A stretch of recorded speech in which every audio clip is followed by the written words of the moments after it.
तुरस्त crimson peaks की भूमि में समुद्र नीले और हरे रंगों में चमकते हैं। इन लहरों के नीचे सदियों पुराना एक रहस्य छिपा है जिसे अदृश्य शक्तियों ने संरक्षित किया है। मिस्टर लीप का साहसिक खजाना खोजी। रिवेन एलिस के पौराणिक ऑर्ब को खोजने का सपना देखता है, लेकिन उसकी किस्मत में सिर्फ सोना या शौर्य नहीं, उससे कहीं अधिक लिखा है। यह कहानी एक ऐसे सफर की है। सन पीक्स का विस्तार सामने था, एक ऐसी भूमि जो सुंदरता और खतरे दोनों से भरी थी। रिवेन ने क्षितिज की ओर देखा, जहां बादलों के बीच आकाशीय सर्प नृत्य कर रहे थे। उनकी टीम का जहाज द रिप्टर लहरों को चीरता हुआ आगे बढ़ रहा था। गहराई में टायरा के दिल की गूंज हल्की सी सुनाई देती थी, जो साहसी या मूर्ख लोगों को बुला रही थी। इस रहस्यमय वातावरण में दल के सदस्य का अपना एक सपना और डर था। टोरिन, लायरा, सेराफिन और ओरेन हर कोई अलग अलग जहाजों पर, अलग अलग दिशाओं में, लेकिन एक ही रहस्य की खोज में था। The Vortex, the Seraph, the Celestia. इन जहाजों के नाम भी उनकी यात्रा की अनूठी पहचान थे। समुद्र की लहरों के नीचे छिपे गहरे रहस्य हर किसी को अपनी ओर खींच रहे थे। समुद्र के ऊपर और नीचे कई रहस्यमय जीव मौजूद थे। कभी आकाश में सर्प, कभी बादलों में चंद्र आत्माएं, तो कभी लहरों के बीच जल आत्माएं या ड्रैगन। ये जीव न केवल सुंदरता का प्रतीक थे, बल्कि खतरे का भी संकेत देते थे। इन जीवों की उपस्थिति ने यात्रा को और भी रोमांचक और चुनौतीपूर्ण बना दिया। जगह समुद्र की गहराई में प्राचीन खजानों की गूंज सुनाई देती थी। Heart of Tydra, Orb of Elis, Shard of Hitterness, Crown of Lumeria नाम दल के हर सदस्य के लिए प्रेरणा और लालच का कारण थे। लेकिन इन खजानों तक पहुंचना आसान नहीं था। हर खजाने की रक्षा अदृश्य शक्तियों द्वारा की जाती थी, जो केवल सबसे साहसी को ही आगे बढ़ने देती थी।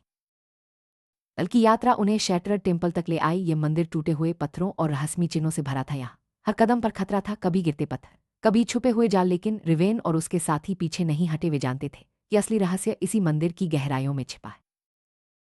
अगला अध्याय था फ्रोजन टाइड, जहां समुद्र की लहरें बर्फ में बदल चुकी थी। दल को अब ठंड और बर्फीले तूफानों का सामना करना था। इन कठिन परिस्थितियों में टीम की एकजुटता और साहस ही उन्हें आगे बढ़ा सकता था। बर्फ के नीचे छिपे रहस्य और खजाने अब और भी दूर और कठिन लग रहे थे।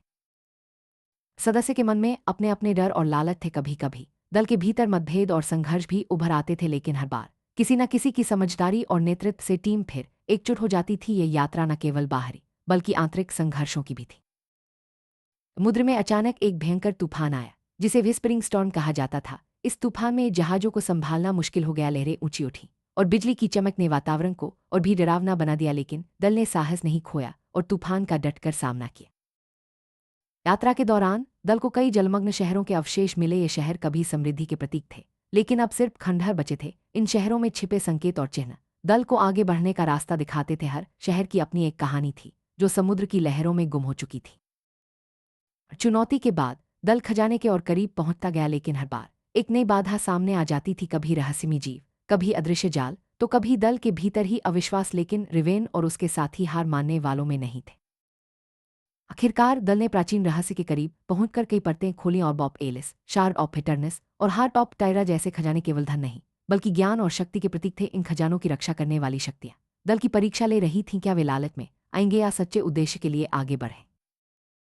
रहस्य के अंतिम द्वार पर दल को अपनी सबसे बड़ी परीक्षा का सामना करना पड़ा। यहाँ न केवल बाहरी शक्तियां, बल्कि उनके अपने डर और लालच भी उनकी राह में थे। लेकिन सच्ची मित्रता, विश्वास और बलिदान ने उन्हें आगे बढ़ने की शक्ति दी। इस पूरी यात्रा में दल ने न केवल खजाने पाए, बल्कि खुद को भी जाना। समुद्र की लहरों, तूफानों और रहस्यों के बीच उन्होंने सीखा कि असली खजाना साहस, एकता और सच्चाई है। हर चुनौती ने उन्हें और मजबूत बनाए। सन पीक्स की गाथा यही समाप्त नहीं होती। रिवेन और उसके साथी अब नए अनुभवों और सीख के साथ आगे बढ़ते हैं। समुद्र के रहस्य अनंत है और हर यात्रा एक नई कहानी लेकर आती है। ये गाथा हमें सिखाती है कि असली यात्रा बाहर नहीं, हमारे भीतर होती है।